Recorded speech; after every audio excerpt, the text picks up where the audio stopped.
नमस्कार, मैं डॉक्टर लक्ष्मी शंकर कुशवाहा और आज की इस चर्चा में आप सभी का स्वागत है, अभिनंदन है। ये मई का महीना चल रहा है और समापन की ओर है और मई के महीने में मैंने सुमित्रानंदन पंत के जन्मदिवस के अवसर पर उन्हें स्मरण करने के लिए एक मैंने वीडियो बनाया था, जिसको आप लोगों ने देखा और उसमें काफ़ी अच्छा रिस्पांस भी मिला।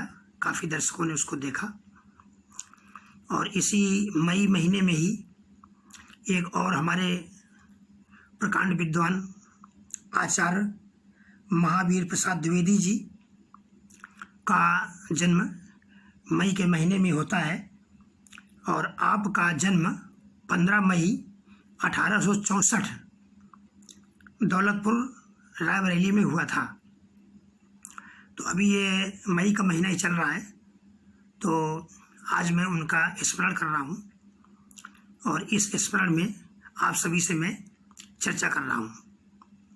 मित्रों, महावीर प्रसाद द्विवेदी जी एक युग प्रवर्तक कवि कहे जाते हैं और साहित्य जगत में, समाज में आपको इतनी इज्जत मिली, इतना सम्मान मिला कि जनता ने आपको आचार्य की पदवी दी।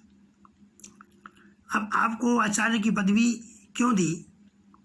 आपने ऐसे बड़े बड़े काम किए जिससे युग परिवर्तन हुआ, युग में बदलाव हुआ, साहित्य के क्षेत्र में पुरानी परिपाटी से नवीनता की ओर बढ़े और द्विवेदी जी के अथक प्रयासों से एक युग बना और साहित्यकारों ने द्विवेदी जी को युग प्रवर्तक कवि की संज्ञा दी।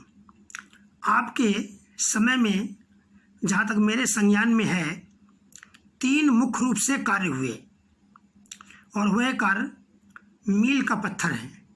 पहला काम ये हुआ कि द्विवेदी जी ने अपने सरस्वती पत्रिका संपादन के माध्यम से कवियों और लेखकों की भाषा व्याकरण में शुद्धता पर बल दिया और उसका शुद्धिकरण किया, भाषा का परिष्कार किया। दूसरा कार्य ये हुआ कि इनके पहले जो गद्य और पद्य की काफ़ी संख्या में ब्रज भाषा का प्रयोग हो रहा था, तो आपके प्रयासों से गद्य और पद दोनों में खड़ी बोली का प्रयोग शुरू हो गया। एक और भाषा की शुद्धता हुई और दूसरी ओर खड़ी बोली का प्रयास शुरू हुआ। तीसरी मुख्य बात ये हुई कि जो पहले पौराणिक विषयों पर या अन्य परंपरागत विषयों पर काव्य या साहित्य सृजन हो रहा था, तो आपके माध्यम से अब नवीन विषय भी लिए गए और जन रुचि के और जनता की ओर, जन जागरण की ओर, देश प्रेम की ओर और अन्य तमाम विविध विषयों पर आपने खुद भी अपनी लेखनी चलाई और आपके जो फॉलोअर थे, जो अनुकरण साहित्यकार थे, उनको भी आपने प्रेरणा दी और उन्होंने भी आधुनिकता की ओर ध्यान दिया और उन्होंने भी यही कार्य किया। भाषा के शुद्धिकरण का ध्यान दिया, ब्रज भाषा के स्थान पर खड़ी बोली का प्रयोग किया और अपने जो विषय वस्तु की चयन में नवीनता आपने दर्शाई। तो ऐसे महान ये जो हमारे सामने साहित्यकार महावीर प्रसाद द्विवेदी जी हुए हैं, इनके बारे में थोड़ा सा परिचय देना उपयुक्त समझता हूँ। जैसा कि मैंने बताया कि आपका जन्म 15 मई 1864 दौलतपुर ग्राम में और रायबरेली डिस्ट्रिक्ट यूपी में हुआ था। आपकी वहीं एजुकेशन हुई, उसके बाद में फिर आप बरेली में आपकी एजुकेशन हुई, यानी बरेली में रायबरेली में एजुकेशन हुई। इसके बाद उन्नाव में भी आपने कुछ समय पढ़ाई की। आप बॉम्बे चले गए और बॉम्बे में आपके पिताजी भी थे। बॉम्बे में जा कर के आपने वहाँ काफ़ी एजुकेशन ली और आपने वहाँ हिंदी, इंग्लिश, मराठी, बांग्ला और फारसी इन क्या कहते हैं कि भाषाओं का भी आपने अच्छा ज्ञान किया और आपको अच्छा ज्ञान हो गया और आपने उसके बाद में एजुकेशन पूरी होने के बाद आपने रेलवे में नौकरी कर ली और रेलवे में नौकरी आप अच्छे पद पर पहुंच गए। और ऐसा जैसा कि जानकारी मिलती है कि उच्च अधिकारी से कुछ कहा सुनी हो गई। साहित्य सृजन आप पहले से ही कर रहे थे। साहित्यकार में सम्मान कूट कूट के भरा होता है। द्विवेदी जी में भी सम्मान था। अधिकारी की बात सहन नहीं हुई, आपने वहाँ से त्याग पत्र दे दिया और त्याग पत्र देने के बाद में आप साहित्य के क्षेत्र में आ गए। और जैसे ही पदार्पण हुआ तो उसके बाद आपने साहित्य सृजन के साथ आपने सरस्वती पत्रिका का संपादन कार्य आपने संभाला और सन 1903 से लेकर के और 1920 तक आपने संपादन कार्य संभाला और इस पत्रिका के माध्यम से आपने शिक्षक की भूमिका भी अदा की और खुद भी आपने सृजनशीलता की भी आपने क्या कहते हैं कि साधना की।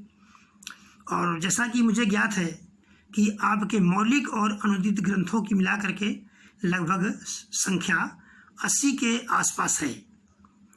तो आइए थोड़ा देखते हैं कि आपका संपादन के क्षेत्र में और उसमें क्या योगदान रहा है। तो जून 1900 में सरस्वती पत्रिका में प्रकाशित हे कविते शीर्षक नाम से आपकी एक कविता प्रकाशित हुई। इसमें इन्होंने जन रुचि का प्रतिनिधित्व करते हुए ही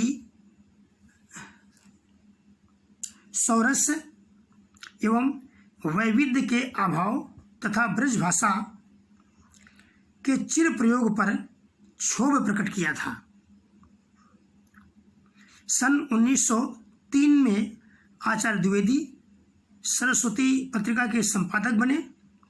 उन्होंने नायिका भेद को छोड़कर विविध विषयों पर कविता लिखते, सभी प्रकार के छंदों का व्यवहार करते, सभी काव्य रूपों को अपनाने तथा गद्य और पद्य भाषा के एकीकरण का परामर्श दिया। उनकी अमोघ प्रेरणा एवं वात्सल्यता प्रोत्साहन के परिणाम स्वरूप अनेक कवि सामने आए और उन्होंने उनका अनुकरण किया। ये जो भी अभी मैंने पढ़ के सुनाने की कोशिश की, इसमें 3 चीज़ें ये आ रहे हैं कि पहले जो नायिका भेद संबंधी काव्य सृजन हुआ करता था, परंपरा चली आ रही थी और भारतेंद्र हरिश्चंद्र के युग में भी जो कविता में ब्रज भाषा का प्रयोग अभी तक प्रचलन में आ रहा था, तो ये जो पुरानी परंपराएं चली आ रही थी उसका द्विवेदी जी ने मुखरित रूप से उसका विरोध किया, उसमें क्षोभ भी प्रकट किया और हे कविता में उन्होंने कुछ नवीनता की और उन्होंने आधार बिंदु रखे और उन्होंने वो कार्य स्वयं भी किया जो कार्य वो अपने युग में कराना चाहते थे। कहते हैं कि अगर राह दिखा तो आगे चल, तो उन्होंने आगे चलने का कार्य ये किया कि उन्होंने खुद भी गद्य पद्य की सारी जो कविताएं थी उन्होंने हिंदी में लिखना शुरू किया, हिंदी व्याकरण की शुद्धिकरण पर ध्यान दिया और जो अन्य रचनाकारों को भी ऐसा करने की प्रेरणा दी और अन्य रचनाकार जो रचनाएं लिखकर भेजते थे उनकी रचनाओं का वो अच्छा सा शुद्धिकरण भी कर दिया करते थे और क्या कहते हैं कि काफ़ी उन्होंने भाषा के लिए ध्यान दिया। अब आज के युग में अगर बात की जाए तो द्विवेदी जी की आज के युग में क्या उपयोगिता है, आज हम उनको क्यों योगदान करें, हम उनके योगदान को क्यों स्मरण करें, आज मैं क्यों याद कर रहा हूँ।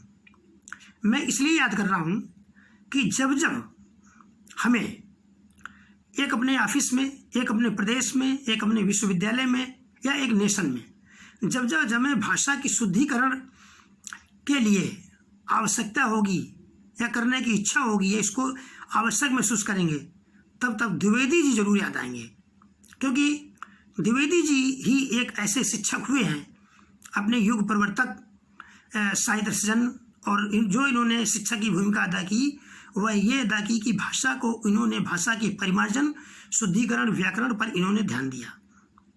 अब थोड़ी सी चर्चा हट कर लेते हैं। आज भी आप देखते हैं, अगर आप कहीं अध्यापक हैं या कहीं आप किसी ऑफिस में बड़े बाबू हैं, एडम अफसर हैं, आप कहीं कर्नल हैं, आप एसपी हैं, डीएम हैं, यानी यदि आप इनकम्बेंट हैं या प्रकाशक हैं, तो आप समझते हैं कि हिंदी लेखन, भाषा लेखन और उसमें पंचुएशन मार्क का क्या उपयोगिता है, क्या स्थिति है। यदि इसमें शुद्धिकरण नहीं है तो अर्थ का अनर्थ हो जाता है, और एक ये भी बात का आभास होता है कि अमुक व्यक्ति अमुक डिपार्टमेंट में क्या योग्यता है। एक डिपार्टमेंट से दूसरे डिपार्टमेंट में अगर कोई पत्र जाता है, पत्र की भाषा बहुत ही शालीन, अच्छी और व्याकरण सम्मत है, तो ऐसा लगता है कि यहाँ कोई योग्य व्यक्ति बैठा हुआ है। और पत्र भी काफ़ी प्रभावकारी होता है, किसी काम को हाँ या ना होने में पत्र की भाषा भी बहुत अच्छी होती है। इसलिए हम सब आज अगर स्मरण कर रहे हैं और आप भी हमारे साथ में देख रहे हैं, तो हम सब के लिए ये आवश्यक है कि एक कम से कम ये ध्यान रखें या संकल्प भी ले सकते हैं कि हम अपने माथत या अपने अधीन होने वाले कार्य में या स्वयं के कार्य में या सलाहकारी कार्य में भाषा की शुद्धता पर हम ध्यान दें। मैं देखता हूँ कि भाषा की शुद्धता पर ध्यान नहीं दिया जा रहा है। कभी कभी तो मैं देखता हूँ कि शिक्षा विभाग से एक पत्र आता है, फिर एक विश्वविद्यालय का पत्र आता है, फिर एक बड़े बड़े साहित्यकारों की पुस्तकों को जब मैं देखता हूँ तो उसमें भी भाषा की गलतियाँ पाई जाती हैं। कोई भी व्यक्ति ये आपत्ति प्रकट कर सकता है कि आप आरोप की भाषा का प्रयोग कर रहे हैं, तो मैं आरोप की भाषा का प्रयोग नहीं कर रहा हूँ। जो पुस्तकें छप चुकी हैं, जो पत्र सर्व हो चुके हैं और जो रिकॉर्ड बन चुके हैं, उनमें व्याप्त गलतियों को आप हटा नहीं सकते हैं, वो तो प्रमाणिक तौर पर आज भी रखी हुई है। इसलिए जो हो गया सो हो गया, और भविष्य में हम स्टूडेंट हैं, हम अध्यापक हैं, हम बाबू हैं, जो भी हैं, यहाँ तक कि मैं देखता हूँ कि मैगजीन के संपादक और अखबार के संपादक हैं, इसमें भी काफ़ी व्याकरण की अशुद्धियाँ होती हैं, और वो भाषा सरलीकृत के नाम पर अपने आप को इस क्या कहते हैं कि दोषारोपण से बचने की कोशिश करते हैं। तो आज ये आवश्यक है कि जहाँ तक हो सके हम अपनी भाषा को भाषा बनाए रखें, और भाषा का हमको अवमूल्यन नहीं करना है। आज के परिवेश में अगर भाषा हमारी कई भाषा के शब्द आ रहे हैं, तो हमें अपनी हिंदी भाषा का अवमूल्यन नहीं करना है और इसको बचाना है। और इसी कहते हैं कि सोच के तहत आज मैं द्विवेदी जी को स्मरण कर रहा हूँ। और वैसे क्या कहते हैं कि प्रत्येक महीने जो जिस भी हिंदी के साहित्यकार का क्या कहते हैं कि जन्म दिवस होता है या अवसान दिवस होता है, तो मैं ब्लॉग बनाता हूँ, और अभी आज मैं वीडियो में दूसरा वीडियो बना रहा हूँ, और आगे ये सिलसिला जारी रहेगा।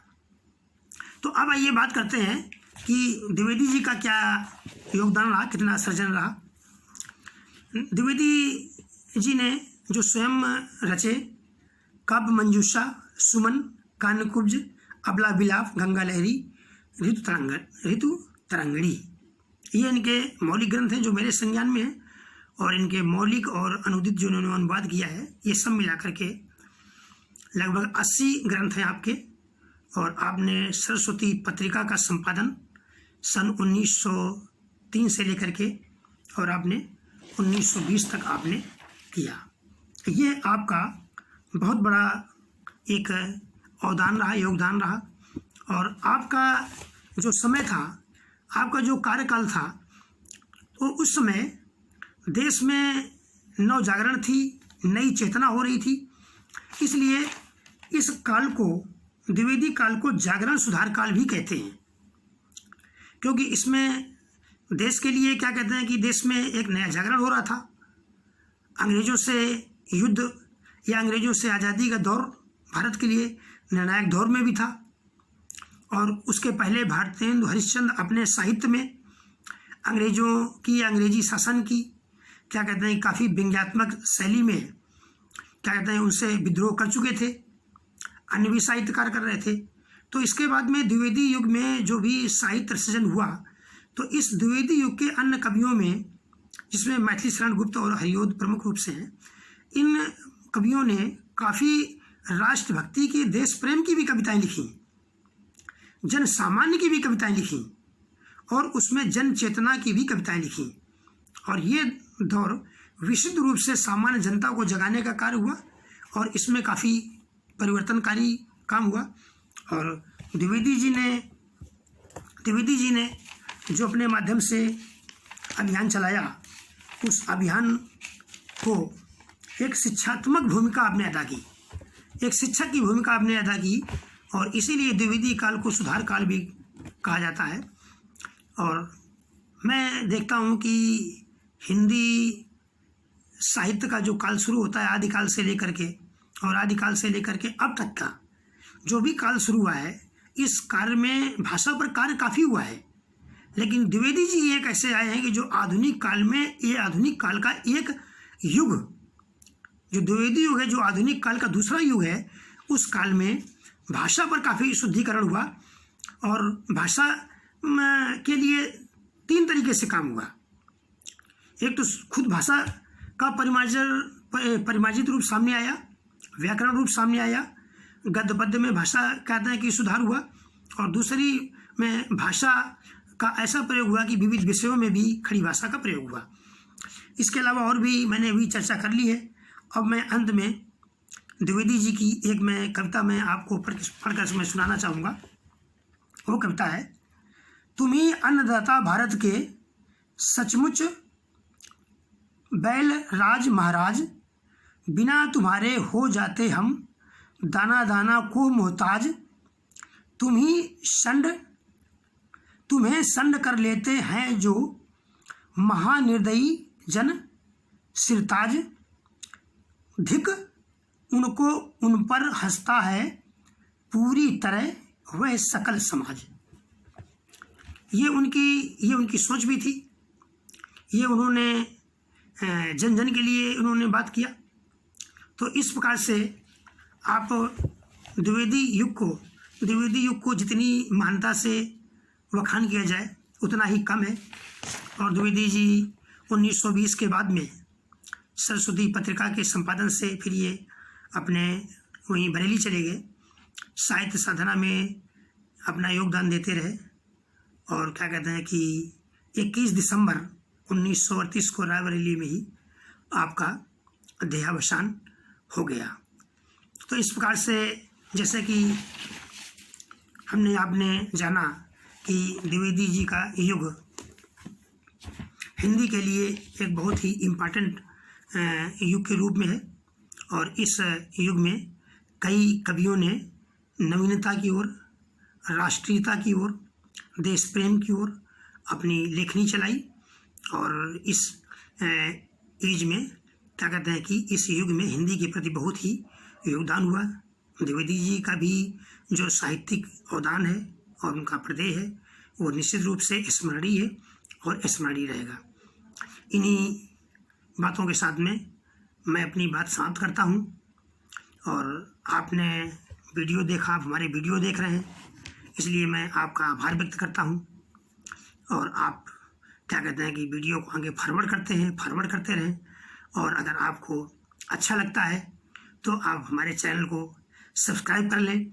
अब मैं आपसे अनुरोध कर सकता हूँ कि चैनल सब्सक्राइब कर सकते हैं। तो इसी प्रकार से इसमें एकेडमिक चीज़ें आती रहेंगी, और साहित्यकारों का जो मेन साहित्यकार हैं उनको हम स्मरण करते रहेंगे, और आगे इसी प्रकार से श्रृंखला चलती रहेगी, और हमारा कारवां आगे चलता रहेगा। आपका सहयोग मिलता रहेगा, आपका सहयोग मिल रहा है। इसी आशा और उम्मीद के साथ में आपको एक बार नमस्कार और आपको थैंक यू। जय हिंद।